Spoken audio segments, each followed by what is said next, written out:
Larry Ellison is not a superhero. Abandoned, sick, and raised by strangers. Larry Ellison wasn't born into wealth, or even stability. He was born into rejection. In 1944, he came into the world in the Bronx, New York City. His mother was just 19 years old, unmarried, overwhelmed, and alone. His biological father was a pilot who left as soon as he knew she was pregnant. Larry never knew him. At just 9 months old, Larry developed a severe case of pneumonia. His mother, desperate and scared, made a life-altering decision. She handed her infant son to her aunt and uncle in Chicago. Larry would not see his birth mother again for nearly 5 decades.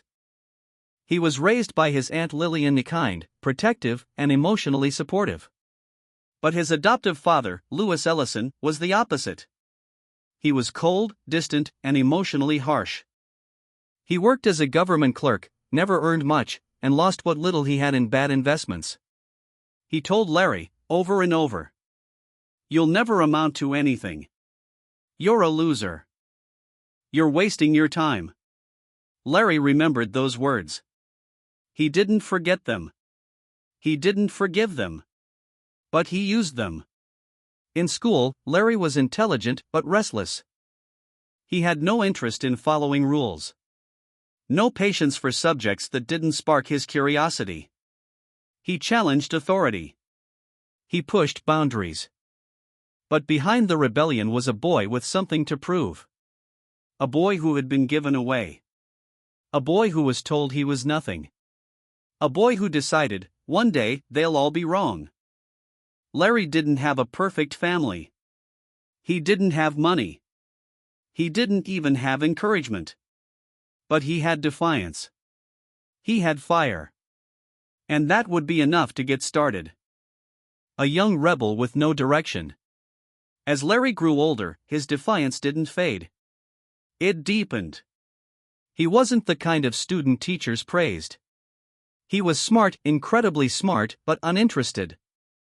He couldn't stand rigid rules or meaningless tasks. He enrolled at the University of Illinois. He was good at math, science, and logic. But in his sophomore year, his adoptive mother, the only person who truly believed in him, died. It broke him. He dropped out. He tried again at the University of Chicago. Lasted 1 semester. Dropped out again. Most people would have given up. But Larry wasn't most people. He moved to Berkeley, California. Lived in a cheap apartment. Did odd jobs. He worked as a technician. A delivery guy. A construction worker. He had no degree. No plan. No connections. But he had curiosity. Larry taught himself computer programming not in school, but from manuals, from trial and error. From watching smarter people work. He read technical books like other people read novels. And he started to see something. Companies didn't need people with degrees. They needed people who could solve problems. So he did. He learned databases. He learned systems. He became the go-to guy for hard problems. But inside, something was still boiling. He wasn't content just being a good employee. He wanted more. He wanted control. He wanted to build something of his own. Because deep down, he was still that boy from Chicago. The one who had been told he'd never amount to anything. And every line of code, every new system, every late night was another way to prove that voice wrong. Learning by doing, not in school. Larry Ellison wasn't built by college. He was built by work. Real work. Hard work. Work that didn't come with applause or titles, but with skills. Throughout his 20s, he bounced between tech jobs. Not prestigious roles.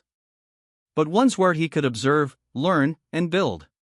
He worked at places like Ambil Corporation and Ampex. At Ampex, he worked on a project for the CIA. The project was called Oracle. It was a system designed to manage data, massive amounts of data, for intelligence agencies. Larry wasn't the architect. He didn't invent databases. But he saw something. The software was complex, outdated, expensive. What if he could make it simpler? Faster? Better? The idea stuck in his mind. At night, he would sketch out models. During the day, he watched what didn't work. He wasn't just coding anymore, he was thinking like a strategist. By his mid-30s, he had built a reputation. He was the programmer you called when something was broken. He didn't always follow protocol. But he delivered results.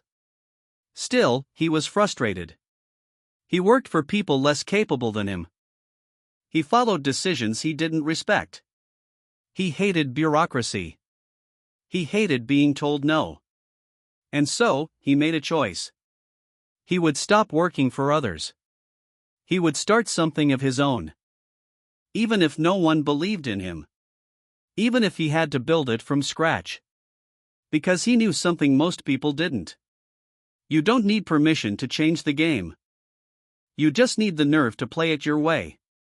Starting Oracle, with no investors, no trust. In 1977, Larry Ellison was 33 years old. He wasn't famous. He wasn't rich. And he wasn't backed by investors. But he had an idea. A bold one. He wanted to build a database software company, simple, scalable, and based on a language called SQL. Which most companies hadn't even adopted yet. He partnered with two colleagues, Bob Miner and Ed Oates. Together, they formed a company called Software Development Laboratories. They didn't start in a glass office tower. They worked out of borrowed space. They paid themselves almost nothing. They lived cheap and worked non-stop. No one trusted them. No one funded them. They were outsiders. But Larry didn't care. He renamed the company Oracle, a nod to the CIA project he once worked on. They pitched the software to the government, to companies. Most said no. Some laughed. But a few said yes. Their first real contract was tiny. Just a few $1,000s. But it was enough to keep going. Larry didn't have charm. He had intensity. He didn't make excuses. He made demands. He wrote code. He did sales. He handled marketing. He created technical documentation himself because no one else would. He knew the product wasn't perfect. But it was better than the rest. And he believed that speed, not perfection, would win the race.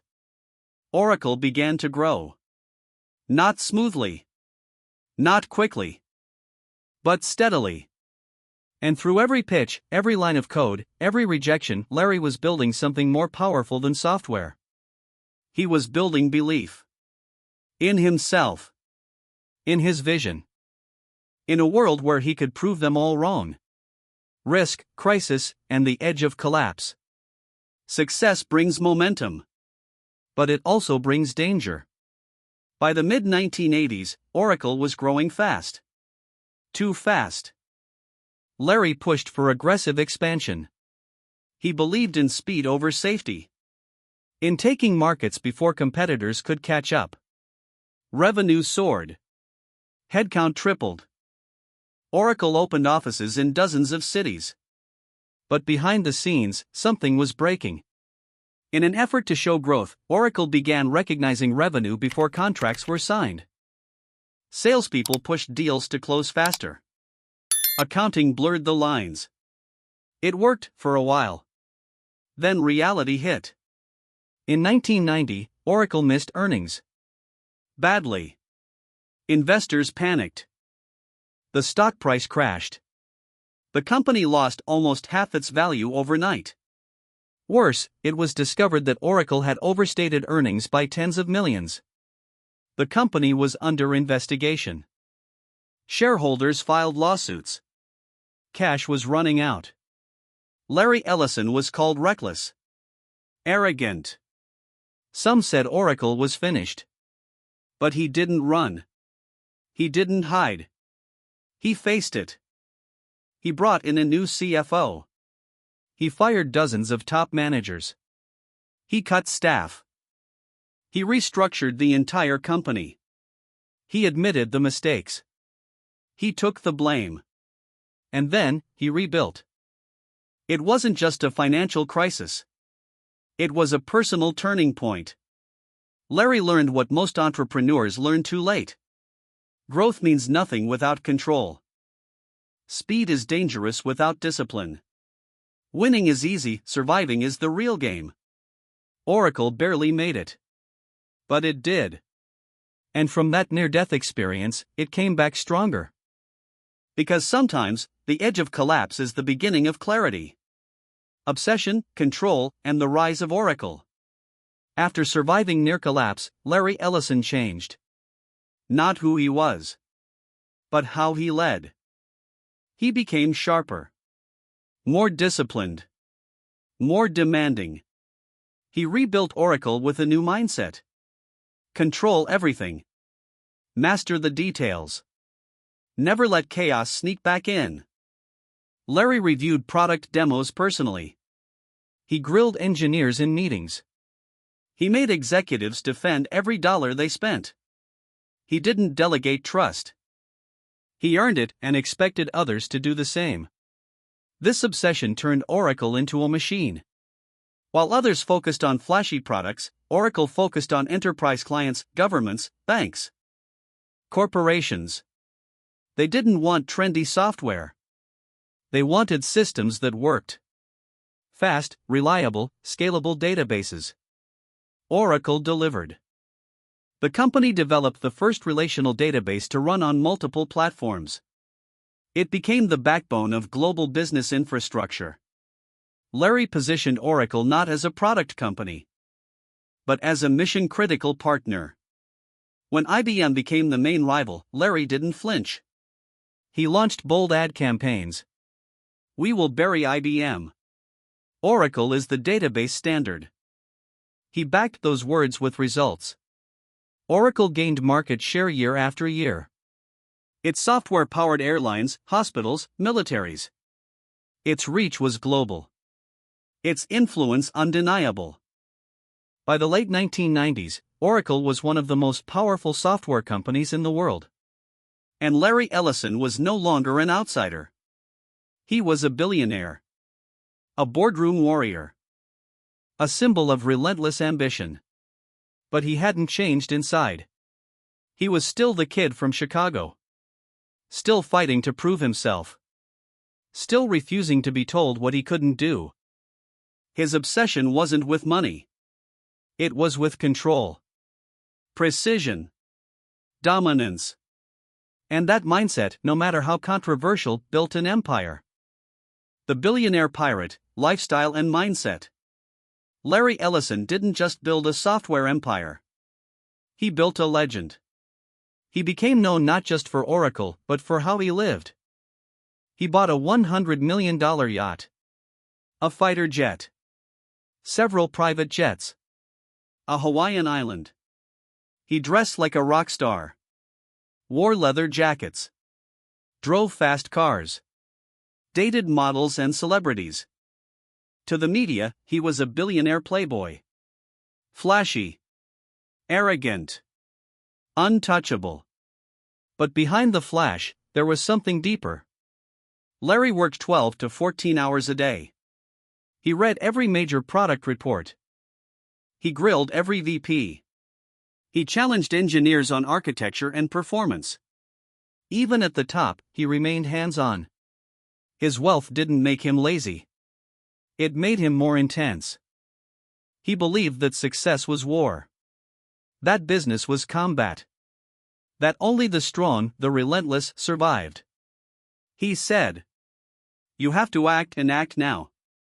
Oracle does not wait for anyone." And Oracle kept winning.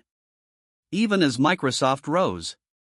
Even as Google and Amazon dominated consumer tech. Oracle thrived by owning the backend, the databases, the servers, the enterprise cloud. Larry didn't care if his name wasn't in every household. He cared that his software ran their banks, their governments, their infrastructure. His mindset was clear. Think big. Move fast. Never surrender. Don't apologize for wanting to win. Some called him ruthless. Some called him a genius. He didn't care what they called him as long as they couldn't ignore him. Because Larry Ellison wasn't just rich. He was relevant. And that, to him, mattered more. How you can think like Larry Ellison. You may never own an island. You may never fly a fighter jet. But you can learn to think like Larry Ellison. And that thinking can change everything. Here's how. 1. Use doubt as fuel. Larry Ellison grew up hearing, "You'll never succeed." Instead of letting it crush him, he used it. He turned every insult into energy. Every rejection into resolve. So when people doubt you, don't shrink. Fuel up. Let it drive you, not define you. 2. Learn by doing. He didn't finish college. But he became one of the greatest technical minds in enterprise software. He learned on the job. By reading manuals. By solving real problems. By making real mistakes.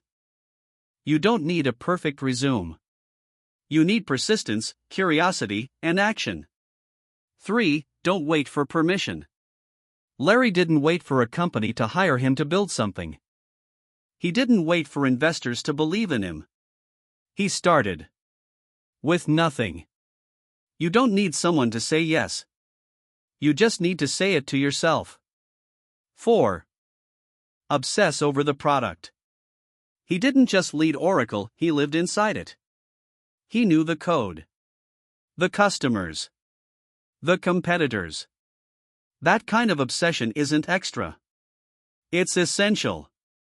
Be the one who knows your craft better than anyone else. 5. Take risks, own the results. He expanded too fast. Made accounting mistakes. Almost lost everything. But he owned it. Fixed it. Learned from it. Success isn't avoiding risk. It's recovering stronger. 6. Lead with fire. Ellison didn't become a billionaire by playing it safe. He was bold. Brash. Unapologetically competitive. If you want to stand out, don't aim to fit in. Stand firm. Speak up. Move forward. Final thought. Larry Ellison wasn't the smartest. Or the richest. Or the most supported. But he was the one who didn't quit. Didn't wait. Didn't settle. He came from nothing. And he built one of the most powerful software empires on Earth.